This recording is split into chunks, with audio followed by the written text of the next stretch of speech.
à coup sûr. La duchesse tourna sur Eugène un de ces regards impertinents qui enveloppent un homme des pieds à la tête, l'aplatissent et le mettent à l'état de zéro. Madame, j'ai sans le vouloir plongé un poignard dans le cœur de madame de restaud. Sans le savoir, voilà ma faute, dit l'étudiant que son génie avait assez bien servi et qui avait découvert les mordantes épigrammes cachées sous les phrases affectueuses de ces deux femmes. Vous continuez à voir et vous craignez peut-être les gens qui sont dans le secret du mal qu'ils vous font, tandis que celui qui blesse en ignorant la profondeur de sa blessure est regardé comme un sot, un maladroit qui ne sait profiter de rien, et chacun le méprise. Madame de Beauséant jeta sur l'étudiant un de ces regards fondants où les grandes âmes savent mettre tout à la fois de la reconnaissance et de la dignité. Ce regard fut comme un baume qui calma la plaie que venait de faire au cœur de l'étudiant le coup d'œil d'huissier-priseur par lequel la duchesse l'avait évalué.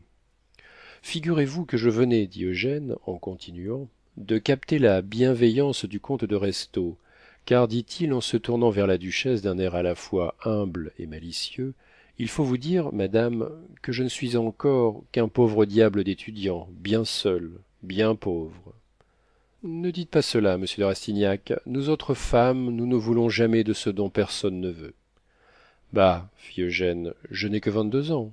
Il faut savoir supporter les malheurs de son âge. D'ailleurs, je suis à confesse, et il est impossible de se mettre à genoux dans un plus joli confessionnal. On y fait les péchés dont on s'accuse dans l'autre.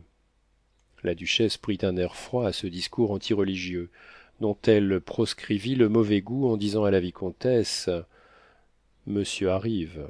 Madame de Beauséant se prit à rire franchement et de son cousin et de la duchesse. Il arrive, ma chère, et cherche une institutrice qui lui enseigne le bon goût. Madame la duchesse, reprit Eugène, n'est-il pas naturel de vouloir s'initier au secret de ce qui nous charme? Allons, se dit-il en lui-même, je suis sûr que je leur fais des phrases de coiffeur. Mais madame de restaud est, je crois, l'écolière de monsieur de Trailles, dit la duchesse. Je n'en savais rien, madame, reprit l'étudiant, aussi me suis-je étourdiment jeté entre eux. Enfin, je m'étais assez bien entendu avec le mari, je me voyais souffert pour un temps par la femme, lorsque je me suis avisé de leur dire que je connaissais un homme que je venais de voir sortant par un escalier dérobé, et qui avait au fond d'un couloir embrassé la comtesse.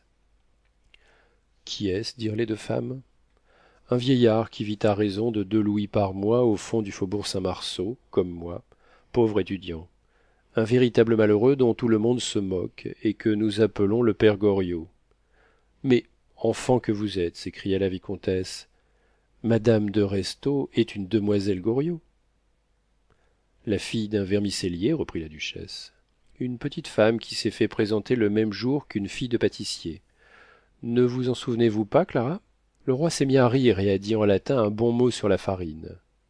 Des gens, comment donc, des gens. Ejusdem farinae, dit Eugène. C'est cela, dit la duchesse. Ah, c'est son père, reprit l'étudiant en faisant un geste d'horreur. Mais oui, ce bonhomme avait 2 filles dont il est quasi fou, quoique l'une et l'autre l'aient à peu près renié. La seconde n'est-elle pas, dit la vicomtesse en regardant madame de Langeais, mariée à un banquier dont le nom est allemand, un baron de Nucingen? Ne se nomme-t-elle pas Delphine? N'est-ce pas une blonde qui a une loge de côté à l'opéra, qui vient aussi au Bouffon et rit très haut pour se faire remarquer? La duchesse sourit en disant mais, ma chère, je vous admire. Pourquoi vous occupez-vous donc tant de ces gens-là? Il a fallu être amoureux fou comme l'était Restaud pour s'être enfariné de mademoiselle Anastasie. Oh, il n'en sera pas le bon marchand. Elle est entre les mains de monsieur de Trailles, qui la perdra. Ils ont renié leur père, répétait Eugène. Eh bien oui, leur père, le père, un père, reprit la vicomtesse, un bon père qui leur a donné, dit-on, à chacune 500 ou 600 000 francs pour faire leur bonheur en les mariant bien, et qui ne s'était réservé que 8 à 10 000 livres de rente pour lui, croyant que ses filles resteraient ses filles, qui s'était créé chez elles 2 existences, 2 maisons où il serait adoré, choyé. En 2 ans, ses gendres l'ont banni de leur société comme le dernier des misérables. Quelques larmes roulèrent dans les yeux d'Eugène. récemment rafraîchie par les pures et saintes émotions de la famille, encore sous le charme des croyances jeunes et qui n'en était qu'à sa première journée sur le champ de bataille de la civilisation parisienne. Les émotions véritables sont si communicatives que pendant un moment, ces trois personnes se regardèrent en silence. Eh mon Dieu, dit madame de Langeais, oui, cela semble bien horrible, et nous voyons cependant cela tous les jours. N'y a-t-il pas une cause à cela? Dites-moi, ma chère, avez-vous pensé jamais à ce qu'est un gendre? Un gendre est un homme pour qui nous élèverons, vous ou moi, une chère petite créature, à laquelle nous tiendrons par 1000 liens, qui sera pendant 17 ans la joie de la famille, qui en est l'âme blanche, dirait Lamartine, et qui en deviendra la peste. Quand cet homme nous l'aura prise, il commencera par saisir son amour comme une hache, afin de couper dans le cœur et au vif de cet ange tous les sentiments par lesquels elle s'attachait à sa famille. Hier, notre fille était tout pour nous. Nous étions tout pour elle. Le lendemain, elle se fait notre ennemie.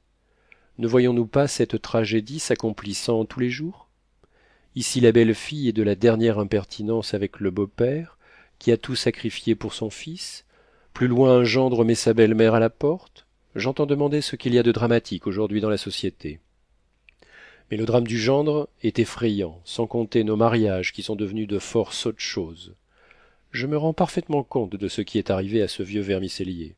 Je crois me rappeler que ce Goriot, madame. Oui, ce Moriot a été président de sa section pendant la Révolution. Il a été dans le secret de la fameuse disette et a commencé sa fortune par vendre dans ce temps-là des farines 10 fois plus qu'elles ne lui coûtaient. Il en a eu tant qu'il en a voulu. L'intendant de ma grand'mère lui en a vendu pour des sommes immenses. Ce Goriot partageait sans doute, comme tous ces gens-là, avec le comité de salut public. Je me souviens que l'intendant disait à ma grand'mère qu'elle pouvait rester en toute sûreté à Grandvilliers parce que ses blés étaient une excellente carte civique. Eh bien, ce Loriot, qui vendait du blé aux coupeurs de tête, n'a eu qu'une passion. Il adore, dit-on, ses filles. Il a juché l'aîné dans la maison de Restaud et greffé l'autre sur le baron de Nucingen, un riche banquier qui fait le royaliste. Vous comprenez bien que, sous l'Empire, les deux gendres ne se sont pas trop formalisés d'avoir ce vieux 93 chez eux. Ça pouvait encore aller chez Buonaparte. Mais quand les Bourbons sont revenus, le bonhomme a gêné monsieur de Restaud, et plus encore le banquier. Les filles qui aimaient peut-être toujours leur père ont voulu ménager la chèvre et le chou, le père et le mari. Elles ont reçu le Goriot quand elles n'avaient personne. Elles ont imaginé des prétextes de tendresse. Papa, venez. Nous serons mieux parce que nous serons seuls, etc. Moi, ma chère, je crois que les sentiments vrais ont des yeux et une intelligence. Le cœur de ce pauvre 93 a donc saigné. Il a vu que ses filles avaient honte de lui, que si elles aimaient leur mari, il nuisait à ses gendres. Il fallait donc se sacrifier. Il s'est sacrifié parce qu'il était père.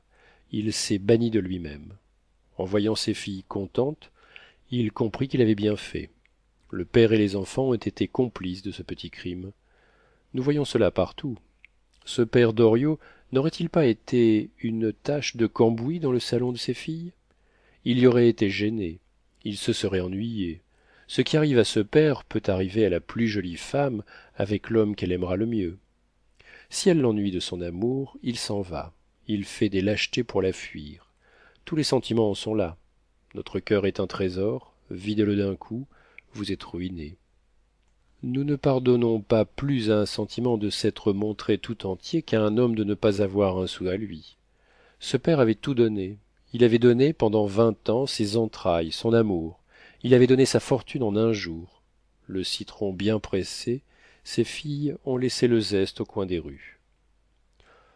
Le monde est infâme, dit la vicomtesse en effilant son châle et sans lever les yeux, car elle était atteinte au vif par les mots que madame de Langeais avait dits, pour elle, en racontant cette histoire. Infâme, non, reprit la duchesse. Il va son train, voilà tout. Si je vous en parle ainsi, c'est pour montrer que je ne suis pas la dupe du monde. Je pense comme vous, dit-elle en pressant la main de la vicomtesse. Le monde est un bourbier, tâchons de rester sur les hauteurs. Elle se leva, embrassa madame de Beauséant au front en lui disant « Vous êtes bien belle en ce moment, ma chère. vous avez les plus jolies couleurs que j'aie vues jamais. Puis elle sortit après avoir